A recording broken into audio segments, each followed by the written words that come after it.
Bonjour à tous et bienvenue dans ce nouvel épisode consacré au tarot. Aujourd'hui, je vous propose d'aller explorer la carte de référence. Cette carte qui est en fait une référence à qui tu es ou à qui tu aimerais être ou les qualités que tu devrais mettre en avant.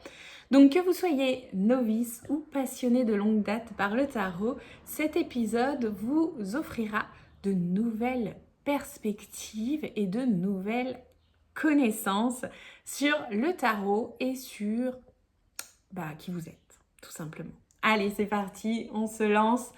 La carte de référence. Qu'est-ce qu'une carte de référence? Une carte de référence, souvent aussi appelée carte significatrice ou carte guide, est une carte choisie pour représenter le consultant ou vous-même au cours d'une séance de tirage. Elle devient en fait un petit peu le point central reflétant les énergies du moment ou offrant des connaissances perspicaces sur la personne qui consulte ou sur vous-même. Je vais vous donner en fait plusieurs moyens, plusieurs techniques pour aller chercher votre carte de référence dans le tarot. Le rôle clé de la carte de référence, c'est une forme d'identification personnelle. La carte de référence, elle offre une représentation symbolique du consultant ou de vous-même, aidant à se connecter avec son énergie unique. Elle permet aussi d'être un peu plus focus et d'amener un peu plus de clarté. En centrant le tirage autour de cette carte, on apporte une clarté accrue à la lecture en permettant une interprétation plus ciblée des autres cartes. Et elle donne aussi une signification sur la croissance personnelle, puisque la carte de référence, elle peut quand même évoluer au fil du temps. Elle reflète les changements et la croissance personnelle, votre croissance personnelle ou de la personne qui vient vous consulter. Alors, comment choisir sa carte de référence? On peut choisir sa carte de référence grâce à l'astrologie, avec d'abord les personnages de la cour. En fait, l'idée, c'est de sélectionner les différents personnages de la cour. Alors, vous prenez page, cavalier, reine, roi. Alors, je suis désolée, je n'ai pas trié mes cartes, bien sûr, avant.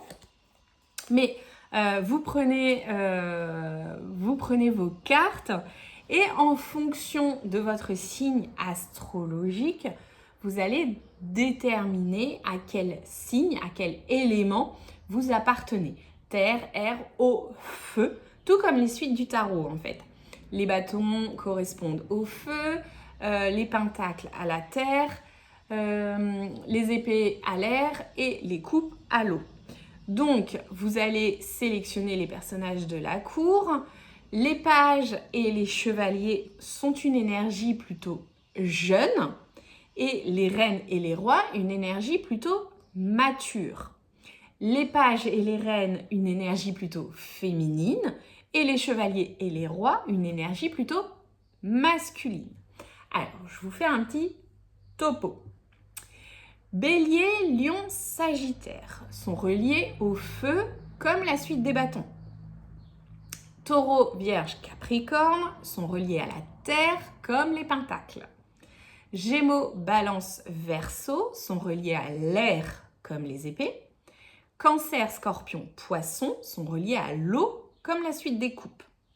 Donc à vous maintenant de trouver vos correspondances. Je vous donne un exemple, je vous donne mon exemple. Je suis Balance, signe d'air. J'ai même un ascendant Gémeaux, signe d'air aussi. J'ai 38 ans, 2 ados à la maison, un travail, donc je me considère plutôt comme mature et femme. Je suis donc une reine d'épée. Donc maintenant, c'est à vous de jouer, à vous de voir en fonction de votre signe astrologique, en fonction de votre ascendant, quelle est la carte des têtes couronnées du tarot qui vous correspond le mieux. Donc moi, je me retrouve bien dans cette reine d'épée. Je suis en train de vous la chercher.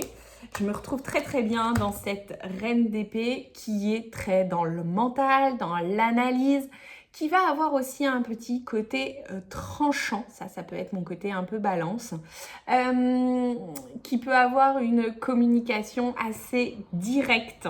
Voilà, donc moi je me retrouve bien dans cette reine d'épée. À vous de voir dans quelle tête couronnée vous vous retrouvez le plus.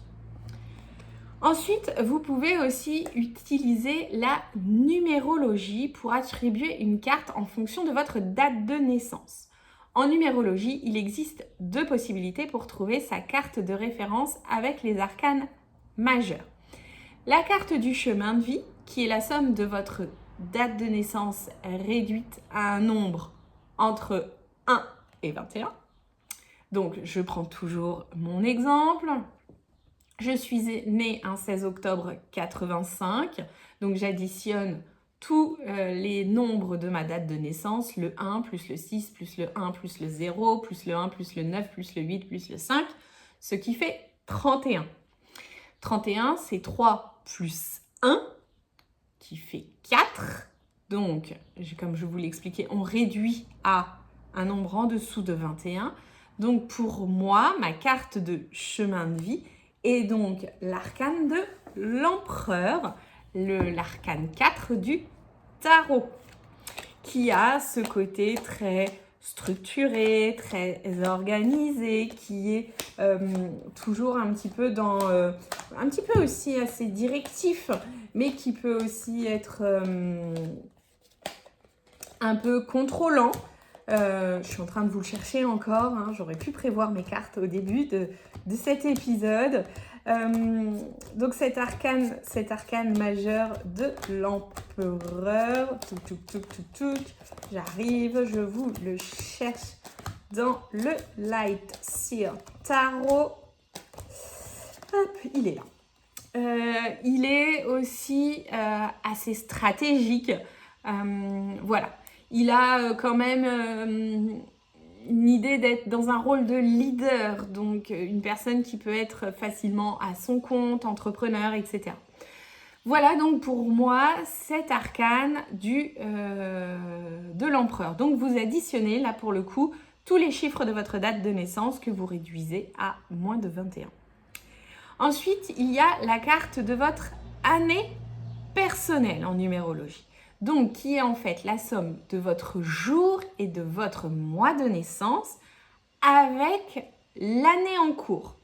Donc, moi, je suis née un 16 octobre, 16-10, nous sommes en 2024, 16-10 plus 2024. Ma carte de l'année est en fait, donc ce qui fait 16, tout ça, je ne vous ai pas dit. Donc 16 plus 10 plus 2024. 2024, c'est une année 8. Donc vous pouvez faire votre jour, votre mois plus 8. Donc moi, je suis en 16. Ma carte de l'année est donc l'arcane de la mort dans le tarot.